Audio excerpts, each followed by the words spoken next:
welcome to another one of Out of the Basement's Pat Chats. I'm, of course, Patrick Gleason, your host. Today, I'm joined with Santee from Arizona Ghostriders. How you doing? Howdy. Howdy, how you doing? Not too bad. So, how long has Arizona Ghostriders been around? The YouTube channel. The YouTube channel. Oh, the YouTube channel's been around since 2016. What got you So, started in yeah. that? Like, decided to go into the, YouTube swimming Well, pool, if you so will. we have a group, and a lot of people say, well, it's a reenacting living history gun. I like to use the term gunfight group because reenacting, technically, in my mind, that means people that reenact an actual period of history or an actual thing that happens. We do reenact a period of history, but we don't always reenact actual events. We do shows that indicate something that may have happened. They weren't all dumb outlaws, and we tend to be dumb outlaws, and some of them weren't smart outlaws, that kind of thing. So anyway, I like to call it more gunfight group. So we had this gunfight group. We still do. And we didn't have a lot of shows, and I decided, well, you know what? I still want to do this somehow, and I want to get the history out there, because one of my favorite things about it is not performing as much as educating the people who are watching about the history of the West, so that it's not just a bunch of goofy old men up there shooting each other with blanks. So I decided to start the channel, and that's where we are now. And that's from the troop with a little itself, right? entertainment. Yeah. So, does your troop still do this? You guys still do the shows, though, don't you? Like, We do. We haven't done shows in probably a couple of years. A lot's been going on in the group. We've had some illness. We've had some people who've moved on to different things, and so it's and also, I picked up a new job, so now I'm in a new career. So it's been kind of throwing a wrench into things a little bit, but we're going to find time to do some more, I'm pretty sure. What got you started? Well, in doing the old West stuff itself. Like, what got you going into the troop and saying, "Hey, I want to try and do not reenactment." I used to be a cowboy action shooter back when I lived in the East Coast, and I really loved it. And I got into cowboy. Go ahead. You were a cowboy shooter in the East Coast. Yes. Mm-hmm. Yeah, I know that sounds weird, doesn't it? Yeah. Right. Yeah. Yeah. I used to live in New York City, and we would do cowboy action shooting. Not in New York City, because they frown upon us bringing live ammunition and guns into Central Park. So apparently, we had to do it in Long Island, and I'd done that because I wanted to do something. I lived in New York at the time. That was where my bread and butter was. And I wanted to do something because I've always been fascinated with the Old West and Westerns, grew up watching them with my dad. I mean, it's just a big part of my life, and it's a passion and a hobby. Well, I wanted to make it more of a hobby, because what are you going to do in New York City, right? I mean, they don't even wear cowboy hats there. So, so here I am doing cowboy action shooting. So when I moved out here, I decided that there was more to it than cowboy action shooting. And since I have a theatrical background, I decided to get into doing shows, gunfight shows. And that was the missing link for me. It wasn't about how many targets I could hit as quickly as possible. It was about the whole reliving all that stuff as in my childhood, and making people laugh and enjoy it, and teaching the history. I know with the Arizona Ghostriders, the YouTube channel, you guys do a lot of research as well. Yes. In your shows, when you did them, what's the more important one, the research to you, or showing the teaching, or sort of combining the two together? Like, what do you get? I like combining the two together. It's I think part of it is, I get, this is kind of an odd thing to say, but I get some criticism for some of the ways I do things on the channel. There are a lot of diehard historian types out there, and I'm not going to say they don't have a sense of humor, but they don't have my sense of humor. So they don't understand why I have a ghost. They don't understand why I have to put movie clips in there that are funny. They don't get it. Why can't you just tell me the history? Well, because you know what? I don't want to just sit there and listen to the history. If I'm sitting there and watching a YouTube channel, I will literally fall asleep, not because I'm bored, but because it's like that scene in Ferris Bueller's Day Off. Bueller, that's the way it is to me. And maybe I'm a little ADD. I don't know. I need a little something. Get me going. Go ahead. I was going to say, you mean to tell me they didn't have T-Rexes in the Old West? They may not have. No. There But no, may I have like. been a couple. May have been a couple, but probably not. Yeah. Well, the thing is, I think that for those historians, they got to understand you're not just doing research and stuff. You're also sort of entertaining people with Right. the history, right? So you're trying to keep them engaged in a different way, besides just like you said, Bueller. So in Right. 1865, blah blah. You're trying Right, to. right, right. And I have no problem with the channels that do that. And quite frankly, those people have more subscribers than I do. But I can't do that. No. That's just not who I am. And you know, I have fun giving you the history with a little side order of entertainment as well. Yeah. That's my thing. Like I said, I've So let's see. enjoyed your channel for quite a while with the ones like the menus in the Old West and how, saloons were with the beer and that sort of thing. So Right, right.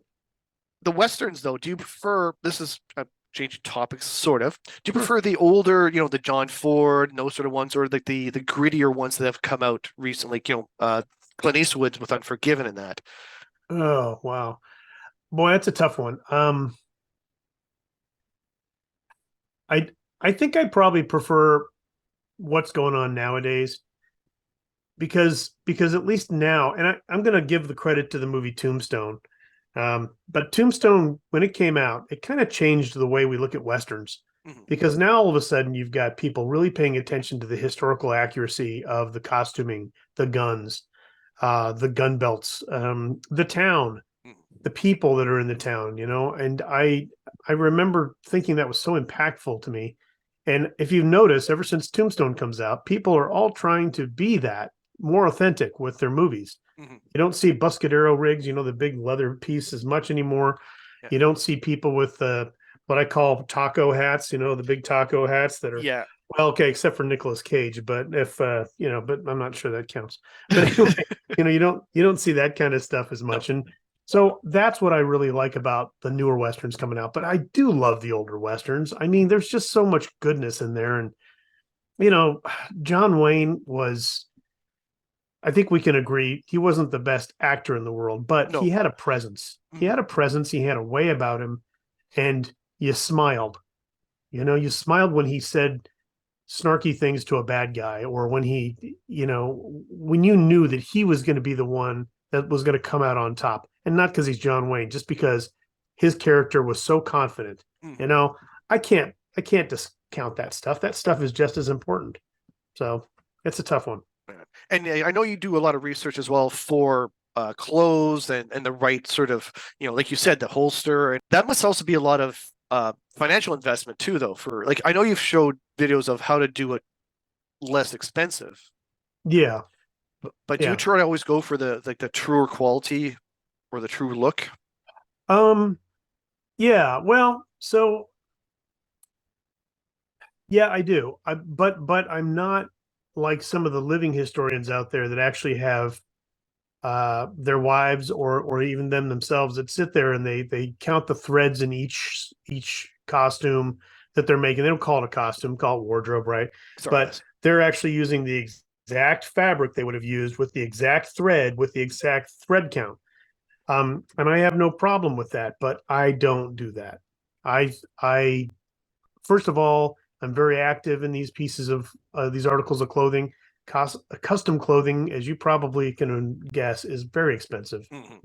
Hmm. I can buy a vest off the rack that is made from a period pattern for about $50. If I have that vest made for me, custom with the right stitch pattern, it's going to cost me probably $150. Well, guess what? I'm not doing Well, that. yeah. And Because I the guess first time I back into the locker at work and it tears that vest, there goes $150. Mhm. So there you Oh, go. yeah. I was gonna say because also you go for more of the atmosphere. I mean, it's still period piece realistic, but it's more also Right. the atmosphere you try to bring in with your videos and that. Right. Right. I try to. Yeah. Yeah. So what's one of the favorite subjects you did on Arizona Ghostriders? Oh, wow. It's interesting. I like to talk about the guns, Mhm. but that's not my favorite subject. A lot of people would say that would be my favorite subject, but it's really not. I think my favorite subject is when I talk about the people that I meet who are doing these things. So, for instance, last week I did one on the blacksmith. He's a Yes. guy I work with, and that having somebody actually sit there and tell me what they do and how they they relive the Old West in whatever way, whether it's a job like Smitty, that's his actual job, right? That's what he does for a living. But other people like Jerry at the Pistolero show in Trail Dust Town, it is his job, but he also comes from a long line of being a stuntman, and he also is really fascinated with the Old West. That, I think, is my favorite thing to talk about, is two people who are doing their part to keep it alive, because I learned so much and I can see their passion. Does that make sense? It does. Yes. Yeah. Okay, cool. And like I said, it does come across in your videos for, like I said, for the spectacles, the Pony Express, all the ones that you've done. Like, how do you keep coming up? Like, I know people write to you and say, "Hey, can you do a thing about this?" But how do you keep coming up with new things? Like, it doesn't seem like there's ever an end to the stuff. But yes, people do write in a lot, and sometimes you get frustrated when I don't get to their video in a couple of weeks. But I have a long list, and sometimes the stuff is so random that I can't find enough stuff to fill in the gaps. Does that make sense? So in other words, what I do is I make a narration, right? I do all my research and I write a script, and I sit in front of this very microphone every Monday morning and I just dictate into it. And then I have to fill in whatever I'm talking about with movie clips, books, newspaper articles, all the stuff that I'm researching. That's tough when it's a really random thing. Like somebody will say, "Can you do one on," well, let's say Kit Carson. I'm just saying Kit Carson. Yeah, well, I think there's only one existing picture of Kit Carson. And no actual movies that I know of Kit Carson, but I could be wrong. But still, I'm using this as an example of. Well, yes. Now I have 5 minutes. I have to find stuff to put in there for your visual entertainment. That's what makes it tough. And then still do the like the video recordings you guys do with you and your friends. Right. Exactly. Yeah. So that's basically a full-time job. Just that. It is, and you do it too, so you understand you have a full-time job as well. But having a full-time job and doing YouTube videos, and it also depends on how much effort you put into YouTube, right? I can't really say it depends. Your return is going to be matched to the amount of time you put into it. I think we can all agree that's not really the case. But I put about 20 hours a week into YouTube. And that's used to be about 35 hours, but I've got a lot faster with the way I work. So is that about what you put in?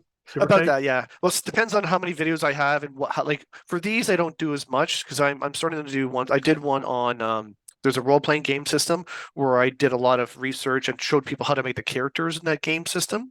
And that took a lot because, I'm at the same thing. Or when I do movie reviews, I add clips from different movies to, this works here. I said that word wrong, cut the, interpose different things. So, I used to be doing about 20 to 30 hours a week when I was doing multiple. Right. And then I went, okay, I'm cutting down because it was getting to the point where I wasn't able to do anything else with friends. Right. It's like, oh, I'm sorry, I gotta do this. Right. And I'm like, if I got enough money, like if I win the lottery, yes, I'll do this full time. It'd be like, I don't care, I'm doing that. Right. I'm sure the same for you. You'd be like, probably do your own Western movie. You'd be like, I might. I don't know. I don't know. I think that what we talked about this a lot, me and some other YouTubers, is if I won the lottery, I think I'd probably still keep my job because I love my job. And I love doing YouTube videos. But what I do is I do what I really want to do, which is basically grab my phone, which is my camera.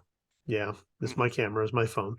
My phone camera. And I would grab my microphone set and a charger and a computer, and I would rent a truck and get the heck out of Dodge and go visit everybody and go to the ghost towns I want to go to. I would use the time that I have now that I didn't have when I was working a full-time job and all that stuff. I would just get out and see people, talk to the locals. I'm sure you would do something similar to that, right? Gaming conventions, I'd go to be like, okay, I start here, go a whole year, and then circle back. Yeah, it'd be the same thing. Just go around, chat to the different people. Those would be my videos. It'd be like, okay, here I am at this location, with these people. Right. The best thing about those kind of videos and the best thing about getting people interviewed is that it's less work for you. Because now you don't have to edit and find clips and stuff. You just make sure the audio levels are okay and that there's no goofy stuff going on in the video, and maybe add a warp stabilizer on there and you're good to go. And sometimes I might find clips for what they've said from their show or whatever and add that in there. But usually, it's pretty much Did anyone sneeze or horribly? Was there lots of bad pauses? Right. Other than that, I'm good to go. Yeah, I hear you. Now, just going back to movies, because I know there was Magnificent Seven, Fistful of Dollars were based on Japanese samurai movies. Right. So have you watched a lot of samurai movies as well? Because I they're very did watch a few Kurosawa films because I wanted to see what it was all about. And those are pretty amazing, by the way. I can understand why Kurosawa was such a mastermind when it came to filmmaking. But yeah, I have watched a couple of those. Yeah. Mhm. and I guess you could see like you could get the Western influence from the samurais period. Yeah. Yeah. I mean, I think that the Old West period and the Western idea, the iconic one man army, I think that that kind of can translate into pretty much everybody has that in their culture somewhere. I think we've got something about it, right? So I think it kind of goes across a bunch of different things, a bunch of different genres. So yeah, I can see exactly why they wanted to do that, especially with Clint Eastwood. Mm-hmm. He I'm not sure Clint Eastwood knew what he was getting into when he did those Italian films originally, Probably not, but no, but I mean, look what it did for him. Look what it did for Western genre. well, yes, like again, it switched things up from the again John Wayne in that, but it switched things up to okay, so the hero's an anti-hero Right. sort of thing, Right. And I think, that's a lot of people say, I heard John Wayne didn't like Clint Eastwood. I don't think John Wayne had a gave it problem with Clint Eastwood as a person. I think he no, didn't like the anti-hero. that was it. I don't Yes. think that's what he didn't like the anti-hero because that guy had no problem shooting a dude in the back Mm-hmm. as long as the dude was a bad guy. And John that Wayne would never shoot never somebody in the back, no. right? So there's the two problems we have here with these two different kinds of heroes in Western genre. And also, I'm like, it doesn't really matter to me.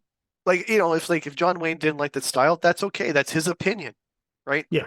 Uh, Yeah. And I think that's really what Clint Eastwood has a letter that John Wayne wrote to him that basically said that, I don't like your style yeah, is essentially what that is. It didn't say I don't like you, Clint Eastwood. no. I'm sure they met each other once. They probably even had coffee. Maybe they had a bourbon next to each other. I don't know. But I'm sure he just said, I don't like your way of doing this, and I really don't appreciate the fact you've made yourself a star from it. That's all. And again, that's allowable. I mean, John Wayne did his own thing. He made a name Right. for himself, and that. So I've again, if I don't really look at that too much, like if they didn't agree with each other, or sorry, the styles, that's perfectly fine, right? Someone who helped trend set one style, and then they get switched around to a different one. Like I could sort of see John Wayne going, yeah, I don't like the anti-hero because I've always stood for being, this, him and John, James Stewart and that, like they were the true heroes. The old Right. guys who wore white hats. But as Right. you know from research, not everybody was like that in the Old West. No, no. And I think I think that's one of the things people say, oh God, the spaghetti westerns are so horrible. Really? I think they have a great place in it because up until they came out, the only time we saw John Wayne get dirty is when he wore that bib shirt and he had a splash of dust right here. And that was the only part of him that was dirty, but in Clint Eastwood, everybody's sweaty and you can smell them on the screen and you're like, ooh, geez, those people are really bad off. Well, yeah. But and maybe they went a little overboard, but still the point is we've got a little bit more reality, a little less reality, Sorry, there's one of my cats just walked by there. It's either a cat or a snake. What is that? It's a cobra. It's a Canadian cobra. Yes. Canadian cobra. Those are a lot of those. Canada geese. Yes. Did you ever see the movie Silverado? Oh yeah, I love Silverado. So because I found that interesting because it was after the John Waynes and after the Westerns sort of died off in fan enthusiasm, and then out comes Silverado trying to recapture that sort of golden moment of white guys wear white or good guys wear the white hats, and that right. I thought it was really great. It was underrated in my mind. Yeah, it was, and it's got, in my opinion, it may have one of the best, if not, second best, because Magnificent Seven has the best theme, but Silverado may have the second best theme. It's really good. Yes. It's just a really rousing movie, and it does a great job. And recently, a couple of years ago, I did a podcast with these fellas that basically we go and we watch a movie, and then we come and we talk about the movie and see if we felt it held up through time. And I chose Silverado, and they'd never seen it, and it was great because they had their own criticisms about some of the silliness in the movie, but then again, it is a Western. But that's what it was also trying to be. It was trying to go back to the older, 50s and 60s, sort of let's have fun with a Western, sort of. Right. And I thought, yeah, and it holds up. That's an interesting one to do, is look at movies and see if they've held up. Yeah. I don't know what happened to those guys, but they had some pretty good stuff there. They even had Mark Hamill on once for a movie that he did called, oh God, what was it called? Guyver? No. It's like it's a car wash. It's not car wash. Oh, Corvette Summer. To do with a Corvette, red Corvette or something. Corvette Summer. That's it. That's the one. The and one. they had Mark Hamill. I'm like, you got Mark Hamill? How did that happen? They told me roundabout way. So that was pretty fun. That's actually pretty impressive. Yeah. They're good guys. They're really funny. British humor, you got to watch out for those guys. Yes. They're really tricky. They're really witty. They're witty. Yes. It's a very dry humor sometimes. You're like, I missed that. Wait, what was that again? Exactly. So here's a fun fact, and I'm not bragging so much, but I just love to tell this. If you watched Silverado, one of the bad guys, the bad guy that picks on Kevin Kline about killing the dog, his name is Jeff Fahey. Do you know the actor Jeff Fahey? No, I'm probably sure I've seen his face. Hair. And the scene in the end when Kevin Costner backs out of the saloon, and the two bad guys are walking down, and he draws and kills them both. The long-haired one with the blue eyes is Jeff Fahey. Okay. He became popularized in the 80s for a movie called Lawnmower Man. Oh my God. That's Jeff Fahey, okay. Yes, I know. You know what? Okay. Now I know. So I recently did a movie and Jeff Fahey was in it, and I was all excited about it. And I got to meet Jeff Fahey, and I was just really excited. And we had a shootout. And that was what I was hired for. I was hired to be a Pinkerton agent who gets killed in a hail of gunfire with all the other Pinkerton agents. I was excited because I thought Jeff Fahey was going to kill me. Mm-hmm. But it wasn't Jeff Fahey who killed me. It was Trace Adkins, the country singer, who killed me. And that's okay. Yeah. Except I went up to Jeff Fahey afterwards and I said, Mr. Fahey, I said, I appreciate you a lot. And I said, I really wanted you to kill me because I wanted to tell my wife I got killed by the Lawnmower Man. And man, he cracked up and shook my hand and he goes, oh, that's awesome. That's awesome. Instead, what really happened is I told my wife I got killed by Trace Adkins and she said, who's that? So, yeah. Yeah, well, Yes, what can you do? What movie is it we were in?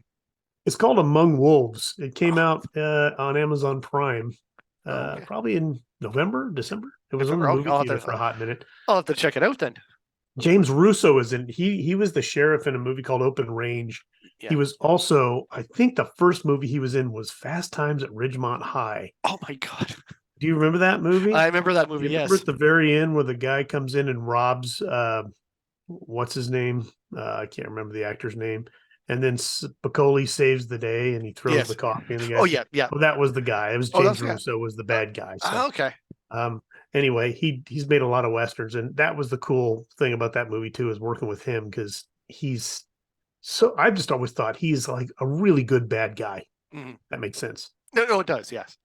So how do you try to do a lot of movies, like as many as you can in there? Or? I do. Yeah. I try to do as many as I'm able, because it's a lot of fun to do them and I learn it. I learn something every single time. And that's really what I'm there for.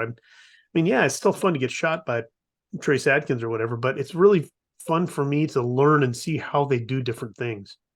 I'm going to ask you then, but if you don't mind, we're going to avoid the real touchy part, but I know now on a lot of sets, because of the gun issue, they don't use blanks or anything now because they'll CGI the shot afterwards for the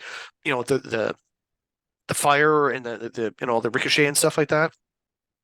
Yeah, it's an important thing. It's not I guess it is a touchy subject, but I'll just tell you, it's not a big deal in the sense that, so what happens in a lot of these movies is, I've worked on 4 since this whole thing happened in America and New Mexico with that guy, Yeah. And 3 of those films, we didn't use real guns. We didn't even use blank guns. We used dummy guns that were, not dummy guns. They were airsoft pistols, essentially, or BB guns. right? And of course, we had to have what we call a 3-point inspection, which means everybody has to look at that gun to make sure. 3 people have to look at that gun before they hand it to you to make sure it's not loaded. It's a BB gun, but Yeah. okay. Anyway, so yeah, we don't want anybody getting hurt by a BB, I guess. So anyway, that's where we've gone with some of it. However, in that movie I just mentioned, Among Wolves, we actually had real guns and we used blanks. Mm-hmm. So some people are using real guns with blanks because that's the way it's been since 1903, really, Yes. give or take. But yeah, some are just really overly concerned about it, and they're adding in the bullet sounds and the gunfire and the smoke later on. Perfectly fine. We've gotten so good in Hollywood with that right now that if you have a decent CGI person, they can make that stuff look pretty good. So They can, yeah. And I can sort of understand their point of view too, again, just because, accidents can happen. Like it's happened. I just look at The Crow, Bruce or yeah, Brandon Lee. Brandon Lee. So I was gonna say, for your research now, you must find it much like because you're like me, a slightly elderly gentleman, in our early 30s, shall we say?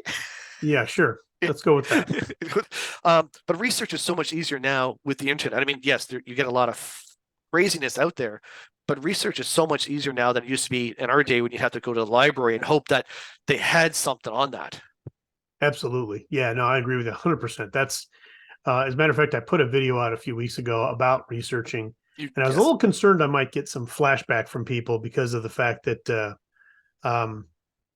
I do use the internet. Oh. And, but I didn't, because I think people understand now that, especially when I tell you, look, all these books that I would have found at the research library, a lot of them are actually, they have been digitized and they are available for us to look at. Mm-hmm. As a matter of fact, this stuff is so good, I can literally type in things like saloons in Montana, and it will actually bring up a stanza in a book that talks about saloons in Montana. I mean, that's, I guess that's optical character recognition software. I don't know if that's still called that or not. But I mean, the fact that we have that at our fingertips is so amazing now. Mm-hmm. It's crazy. Yeah, it makes my life a lot easier. Well, I was going to say, because like you said, like going back to your example of Kit Carson, if your library didn't have anything about him, you're like, I can't do anything about, I can't do a video, or I can't research it because the library doesn't have it. Right. Then you'd have to like write letters to people going, do you have any books about? Yeah, and that, Bret, exactly. That's happened before. I have done some things where I've literally found the one picture on the internet depicting a building, right? Mm-hmm. This is the only picture depicting this building, and it belongs to a museum. That's never free, just so you know. So museums are not giving that picture out for free. They're like, okay, well, just send us a check for this amount of money and we'll let you keep it. And I'm like, oh, for one video. I'm like, oh. But yeah, but yeah, I wouldn't have been able to find it in the Arizona Historical Society Museum Research Library. I wouldn't have been able to find a Kansas saloon, if that's what it is. So yeah, the internet has really bridged the gap of having to go to all these places to get the research. You're absolutely right. Do you do research for your stuff? Do you have to? For some of the movie reviews and stuff, I do. But I also do a lot of because for my role playing games, I actually do research, especially since I'm running a Western. When I'm running the Western one, right, I try and do research. And your site is one of the ones I usually try to find first because it's a nice, easy format. Right. For it as well, right? Because it's presented in a nice, humorous, entertaining way, as opposed to, all right, wait, so what? Yeah.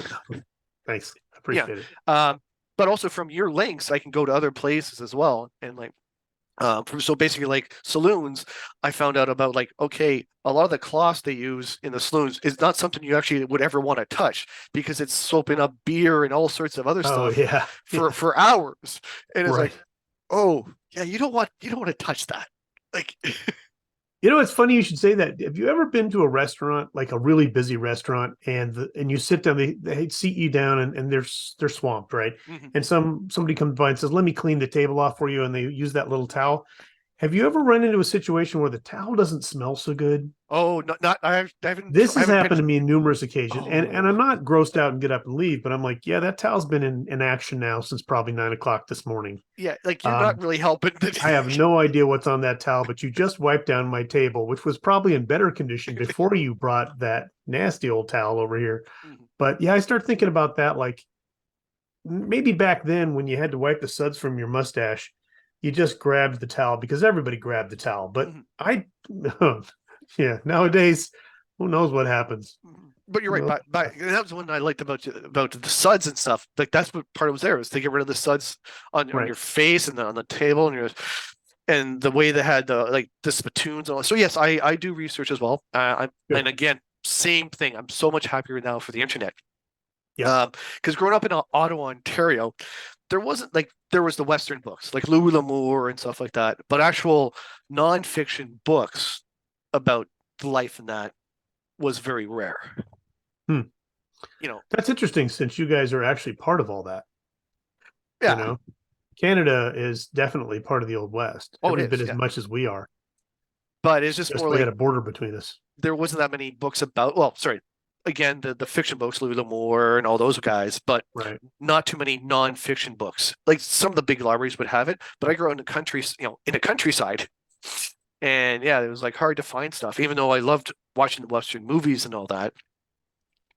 And again, I'm like you. I like some of the newer, yeah, the spaghetti westerns started the trend, but then also the Tombstone and that where they went for the more Right. authentic feel of what it was like not just how they walked, but what the buildings looked like. That the fact that you said for buildings they get painted, they don't leave them look ugly. They actually Right. paint them because you're trying to get customers to come in. Right, exactly, and that's a good takeaway. Yeah, absolutely. So it's one of the weird things is that every set I go out to, and every theme movie set you go out to, they like to make it look like it's been unpainted for 20 or 30 years. And I Mhm. think to myself, well, but see, you're just spreading that Stereotype. bad Yeah, information. yeah, But that's what people expect. It's kind of like you always expect Santa Claus to be in red. If you ever saw Santa Claus in green, to be like, "What the yeah, heck?" But yeah, he wasn't green at some point. I mean, it's just yeah. And, well, it's also colors. The Cowboys wore different colors. It wasn't just always, the I got the plaid or the blue. It's they would, right, especially like if they could afford it, they would get different colors. right, right. I think that a lot of the time people don't realize they were very colorful people Mhm.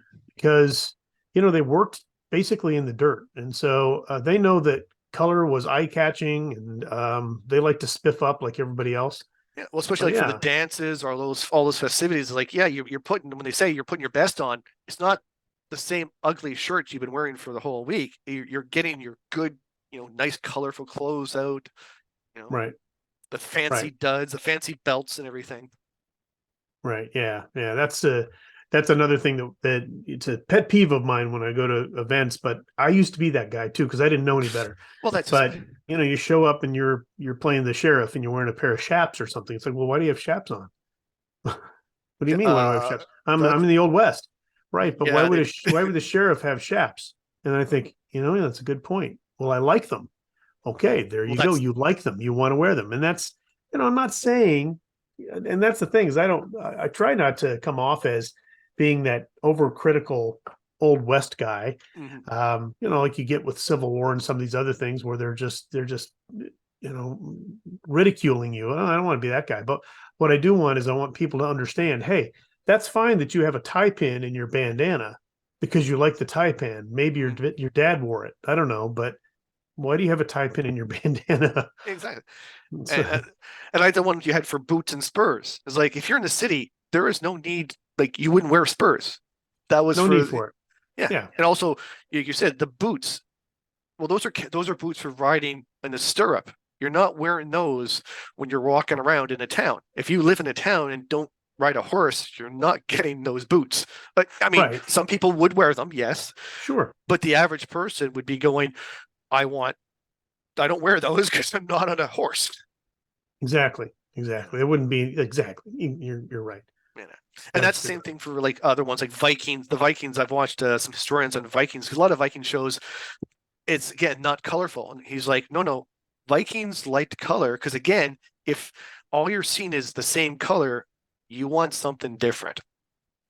You Right. know, I mean, if you and think about the fact that imagine how some of these ancient cultures they discovered dye somehow, mhm, right? Crushed dead bugs or whatever they used back then, walnut hulls, whatever. And all of a sudden they come up with, oh my gosh, I can put color on my clothing. That's cool.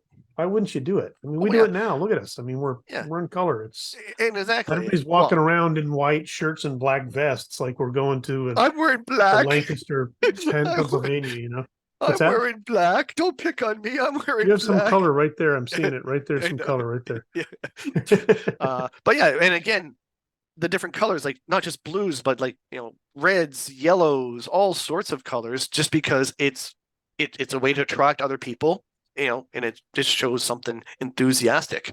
Right. But on the flip side of that, though, this is where if you're somebody who's an outlaw, for instance, wearing bright colors, that may be something that you do when you're not wanted by the law. But if you're wanted by the law, then wearing bright colors is basically putting a big neon sign out in front saying, here I am, I'm Billy the Kid, woohoo, come get me. Yeah, don't want that. That's bad. No. In that case, yes, it makes sense. But for the average townsfolk, color is the way to go. Yep. I'm going to pop back to Tombstone for a second now, because there was another movie that came out at the same time about the same person. Wyatt Earp. But it's funny because Tombstone, everyone knows Tombstone. It's like, Kurt Russell. But not very many people know Kevin Costner as Wyatt Earp. And that, I want to know, like, you as a fellow, Western movie aficionado, why do you think that was? I think Tombstone's more entertaining, and it better character portrayals by a lot of people, which is interesting, because if you watch Wyatt Earp and if you read the history, you find out that the movie Wyatt Earp got the events more historically accurate, by far, than Tombstone did. Yes. However, Kevin Costner's got a big Gus Crease hat on, which, well, we can argue about that. But then everybody's got Buscadero rigs on, and the cowboys come out and they're wearing about 10 different weird things. In fact, one of them's got a leather vest on and there's just a lot of weird costume things going on in that movie that were more indicative of the previous decades, of Westerns. So I think people just loved Tombstone because it looked great. There were a lot of great lines in Tombstone. Let's face it, people still quote them today. You can tell him hell's coming. I'm coming with him. Yeah, hell's coming with me. You tell him I'm coming, and hell's coming with me, you hear? Hell's coming with me! You're gonna stand there and bleed. I mean, gosh, pretty much every other line in that movie is it makes people smile. Kevin Costner's movie just didn't have that. If you could somehow put those two movies together and make one movie, yes, then you'd have probably the perfect Tombstone movie, Okay, Corral movie, but yeah. And again, like I said, I liked your video where you actually told about cities, where it's like, okay, in the old Corral movie, they go from this scene, actually in Tombstone, they go from this scene to this scene. And I was like, well, that's not how the city actually was. It didn't have that divide. And in fact, there's nitty gritty stuff like in the Tombstone movie, they spend a night in the Birdcage Theater. Well, that wasn't built then, so it wasn't built for another year, so they couldn't actually go. In fact, in the movie, there's a big goof there. The movie takes place in 1881. When they ride their horse by the Birdcage Theater, it says erected 1882. So. Yeah, watch it again. I don't know if it's a ride their horse or if they walk by it, whatever. But it's clearly now that I know that, I'll have to watch it and spot those. How could it be erected in 1882 if the movie's in 1881? Is Doc Brown around here with exactly? It'll be coming out. Coming soon. Yeah, right. But that's the fun stuff that they do in movies, But there's always that, like, I find no matter what movies, there's always some sort of little one where you're just like, and again, it doesn't take away from the enjoyment of the movie. You're still enjoying, but you're also like, it would have been better had that not been there. Had that building not been there, it would have been, more realistic. It wouldn't have taken away from the movie either if the building wasn't there. If it was a different building. I think I'm going to go with that second one. So here's the thing. I forgive them for that, because I think the Birdcage Theater, first of all, the inside of the Birdcage, which was actually filmed where I work, they didn't film it inside of a theater. It's very close to the Birdcage Theater in Tombstone, and they gave you the feel. They gave you that whole inside of a theater thing that you don't get in a lot of Westerns. So I think that's important. And I'm glad they put it in there, even though, you can sit there and say, well, it didn't get erected for another year. Yeah, you can, like I just did. But truth is, I wouldn't take that scene out. I think it's kind of important. Exactly. And like you said, it's one of those minor little ones where you're like, most people wouldn't pick up on it. Right. And that's where I'm willing to go with too for some movies. Like, okay, if the average person, 99% of the people wouldn't even know about the building, who cares? Right. Now, if you've seen an airplane go by, okay, yeah. So part of my job it's not part of my job, but part of my job, what I do for it is I try to let people understand that there's a difference between Hollywood and history, right? And that's what I do with my channel too. But the thing that bothers me the most is when people tell me, well, the hats weren't right, so I turned it off, or the Birdcage Theater didn't get erected in 18 days. As soon as I saw that, I couldn't watch anymore. I'm like, wow, I feel bad for you when you say things to me like that, because it hurts me that you can't enjoy the Western and then go look up the real history yourself. Gosh, it happens in my house here. My wife and I are always watching documentaries or mysteries or whatever.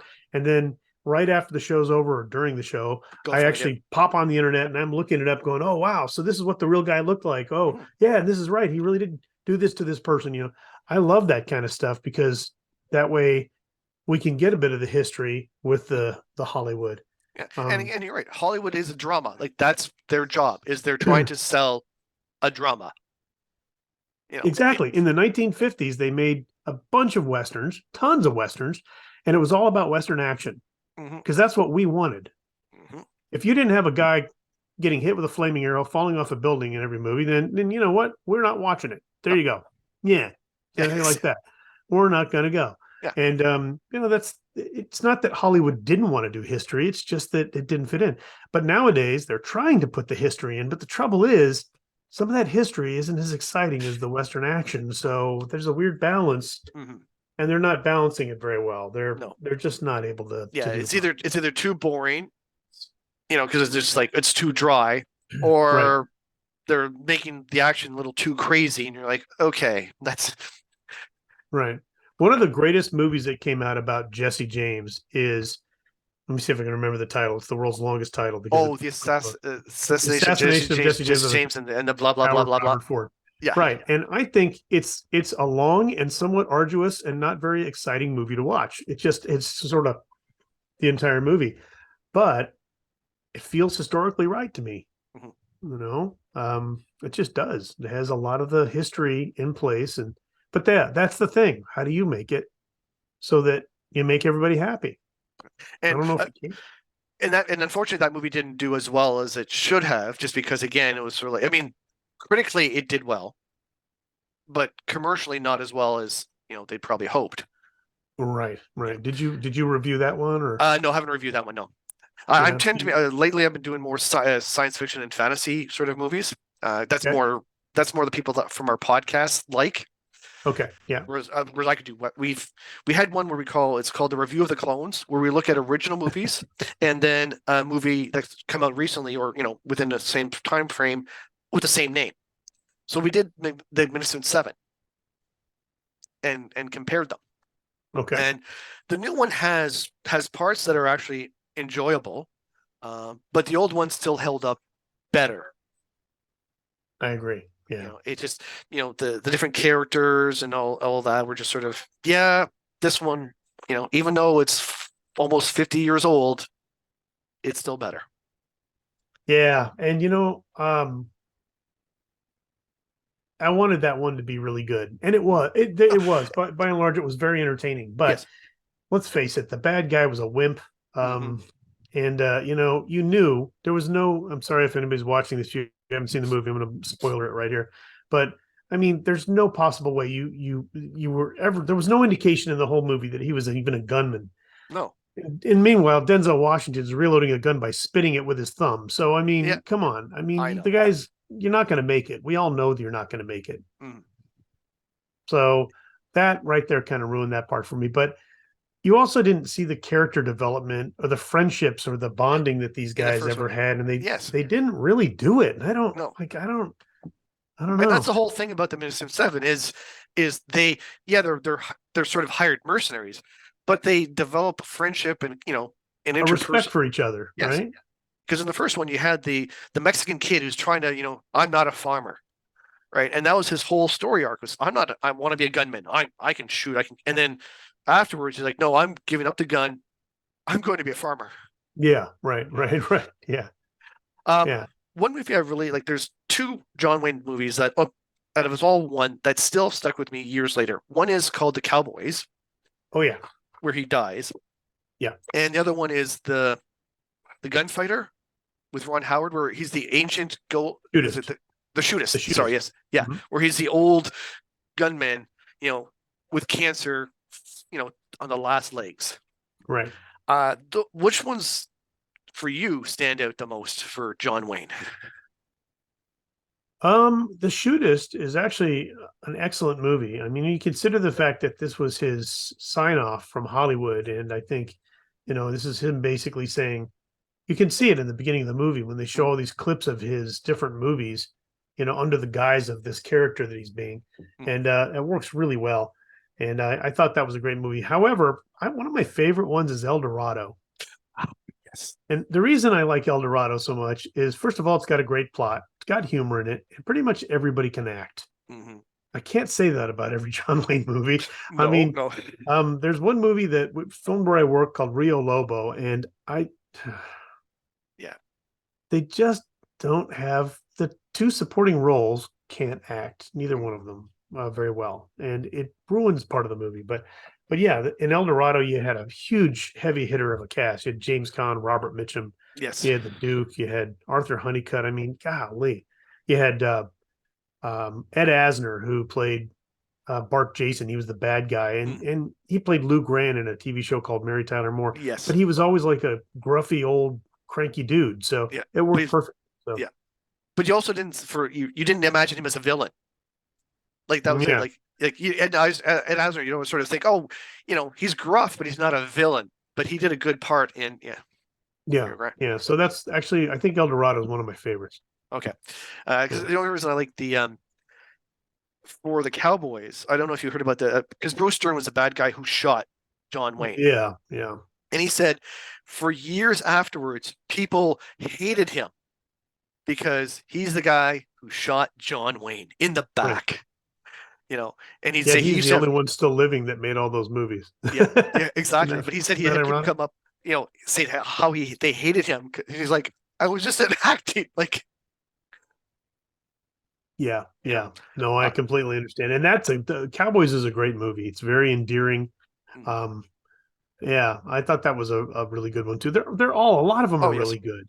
There's a couple of John Wayne movies that Westerns that you just sit there and go, yeah, well, they're not all winners. No. But again, when you're acting for 50 years in all sorts of movies, you're going to get misses, But Absolutely. The fact is I think he had better movies than he had misses. So he did. Yeah. Even if you look at some of those really old ones, like the Three Musketeers and all that, if you look at some of those old ones where he was just starting out, it's kind of like when you watch Clint Eastwood in Rawhide. Mm-hmm. It's before he's Clint Eastwood that we know. Yes. He's different. He's different than everybody else. And John Wayne was the same way. He had a different look about him. He could act. He had that persona that I mentioned to you earlier, that confidence, that sort of that grin on his face where it's like, I know how this is going to go. Mm-hmm. The only one is Genghis Khan. Yeah, I didn't want to mention that one. Yeah. I was going to say another thing. I couldn't get through that, by the way. I'd same here. I'm like, no. Yeah, I shouldn't have done that one. Whoops. Yeah. One other thing I know, sometimes Hollywood, they call subverting expectations, right? I think that got best done in Once Upon a Time in the West, because Henry Fonda was one of those good guys. In every movie he did, he was the good guy. And here you have a movie where, a kid's being shot and everything. And then, you see from the back and they pan around and it's Henry Fonda. Right. Like the epitome of good guy. Right. And I thought, that's what you want to call, subverting expectations, Right. How did you know that they wanted Clint Eastwood to be one of the gunmen at the beginning that Charles Bronson kills? I didn't know that. No. Yeah. Sergio Leone wanted to get Clint Eastwood just for that part, just to show up and have him get killed by Huh. Charles Bronson's character, just to show that, there's always I was Clint someone. Eastwood, I would have said no also, I think, if he said, I don't know why he said no, but everybody would think that the man with no name got killed, I think. Yeah, but that was Right. Sergio Leone's plan. He's sort of like, he just was like, it's this way to show that no matter how good you are, there can always be someone, Someone better. Yeah. better. That's interesting. I didn't know that. Wow. Yeah. Yeah. Huh. But Do you know that was filmed in America? oh, that one was. Oh, Yeah. wow. I think Utah or Nevada, somewhere like that. Yeah. He made 2 movies in America, so they're not technically spaghetti westerns. Well, I guess they still are because they're still made by an Italian director. So, Well, Once Upon a Time Once in Upon America. a Time in America, Yeah. which is not a western. No. That's a gangster movie. Yeah, 1930s, I think it is, or 40s, 30s, 40s, a gangster Yeah, something movie. like that. Yeah. 40s, something. 40s, yeah. 20s, 30s. Yeah, I think you're right. And it has But- De Niro and Pacino and everybody in it, doesn't it? Yeah. Yeah, it does. Yeah. Again, a full cast. And again, I got to see where people Well, it be wasn't- willing to.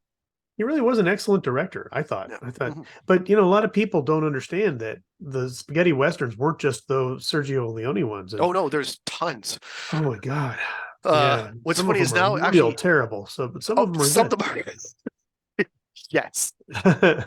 Yes. But what I find nice is now some on YouTube, you can actually get a bunch of them for free to watch.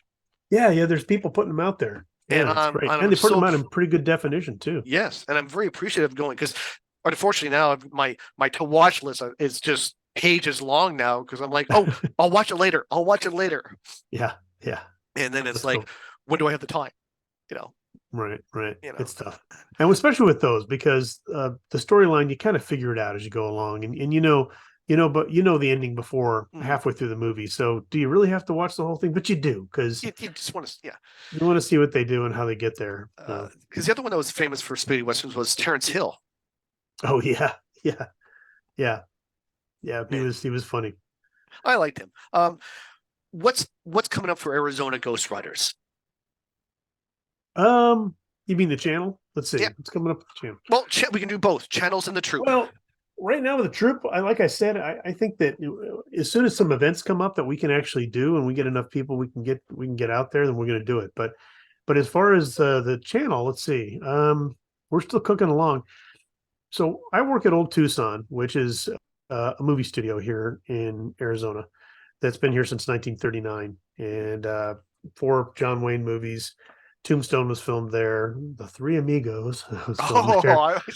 And about 375 and a half other movies. I made that up. So I'm working there, and the nice thing is that they have sort of I've been there about a year, and they've let up on the marketing issues that we had before, which is, we don't want you filming in the park. We don't want you doing this. We don't want you promoting your channel and all that. And I'm thinking, well, I'm not really. Okay. I was just shooting intros and outros, but now I'm able to do things like Smitty and Renee and some of those people. Now they're letting the leash go a little bit so I can go and film more. So that's what I'm hopeful for, is that I can get more of that going on, because I have a movie set I work in every day. It's a Western set, right? Oh, nice. Yeah. Right. I work there every day, and that's I want to utilize that more. Mhm. I want to film in front of it. I think people would rather see me standing in front of a blacksmith shop than in front of a mesquite tree. I think that's probably a better thing. So that's where I'm hoping. That's what's coming up. I'm guessing is we're going to try to do some more interviews. I want to talk to some of my stunt guys. I want to talk to the entertainment managers and stuff and see what their plans are, that kind of thing. Well, So there's a lot to do. Oh, good. Well, I hope it keeps you busy for years then. I hope so. Yeah. Now for Santee, have you thought about writing a book of all your different research, or or a novel or something, like your own Western? I don't know. Everybody asks about that, and that I should, but I don't know. Maybe I don't see. I don't. Where would I have time? I would have to actually stop one of my things, and then maybe I would do that. Yeah. I don't know. What would you rather see, a fiction or nonfiction? Both. Okay. I don't know. I think maybe fiction, because I get a lot of the nonfiction from your videos, and they're well done and well researched. And like I said, there's the great links. So I think it'd be interesting seeing your take on a novel or something. Absolutely. Yeah. The thing would be, how do you come up with a storyline that's different? That's the That's the tricky thing. Yeah, after how many over a century of westerns out there. I used to read westerns all the time. Before I started YouTube, I was literally reading about a western a week. And Yeah, I'm telling you, there's some really good ones out there. And some really. yeah, but it's yeah, right. And that's why when you were telling me earlier about the role playing games, I thought to myself, well, essentially a role playing game is kind of like a fiction novel in a way. You're living it. You're actually playing through a fiction novel, and in a sense, that's what Red Dead Redemption was too. Yes, it was. Yeah. So, but yeah, just if you can come up with a different idea. Did you ever see the movie Appaloosa with Yes, with Viggo Mortensen and Ed Harris. Right. Yeah, Ed Harris. Yeah. Yeah. So that was based on a book written by Robert B. Parker. Robert B. Parker used to write the Spencer series. And yes. He's the Spencer first for guy Hire. I fell in love with his writing right away because he was first person and I loved it. And when you read the Appaloosa book, or if you read any of the other ones that he wrote on that subject, I think he's got 2 or 3 of them out before he passed away. It was different. And that's what I liked. I'm like, good, we're separating out. I think that's one of the reasons people liked Appaloosa. It wasn't your typical recipe of a Western. No, it was right? It was a little different. All of a sudden, you got this girl played by Renee Zellweger, and she's flighty. That's putting it mildly, yes. and this guy that is apparently probably the best lawman and maybe the best gunman in all of the West, who's also a little bit, he's got some anger issues, can't stop loving this woman, even though she hurts him. She's horrible for him. Yeah, it's a ridiculous thing, and it works so well. So I don't know. Did you ever see the series Lonesome Dove, or the movies Lonesome? So in the TV series, the wrestler Bret Hart was in there. He's actually in the series. The Mosby or whatever his name is. He's a tracker, like the long. He had the long hair and everything. Oh, okay, all right. Yeah, huh? And because I think it was part of it was filmed near Calgary, and that's where his family is from. Yeah. Did they film both? Because there was 2 series. There was the Lonesome Dove, and then there was the Outlaw years that they did. Because I think it was in the Outlaw years. Wife gets killed, and so he goes and becomes. Yeah, I think it was in the Outlaw years is when he showed up. I'm trying to remember now. It's been a while. Watch those again. Yeah, used to like those. Yeah, you got a lot of stuff filmed up there. You have a couple of Western sets, don't you? Yes. Yeah. I want to say that Open Range with Kevin Costner was filmed in Alberta. It was, yes. Yeah. It was? Okay. Yeah. And there's also the one for the which was is Open Range the one about the horses where they're trying to get the Mustangs free, they're bringing them across to Canada. There's one where they're trying to the cavalry, the US cavalry was about to kill a whole bunch of their horses. Well, that's Hidalgo, I think. Hidalgo, yeah. Yeah. No, they're doing the drive though. They're taking all these Mustangs. They're bringing them to Canada to because the U.S. cavalry is going to kill them. Now it's going to bug me. Now I'm going to have to go on to the internet. Is it the one with Robert Duvall where he picks up the Chinese prostitutes? Is it that one? I can't remember. What's the name of that movie? But see, this is where there is different movies out there. But it's interesting to know that a lot of them are still filmed in Canada, and that's great. Well, Alberta's got a great area for it. It's got that Do you have a Western movie set near you can go check out? Unfortunately, no. I'm in Ottawa. We're the capital of Canada, so we don't have that sort of stuff. A long drive for you, huh? Yeah, it would be. Yeah. I thought Open Range was the one where they that might have been taken the. Oh, there it is. In pursuit of honor. Don Johnson. Yeah, a United States cavalry detachment refusing to slaughter its horses after being ordered to do so by General Douglas MacArthur. It takes place in 1930s. So it's not technically a Western because it's in the 30s. Basically, yeah, it's in search of honor.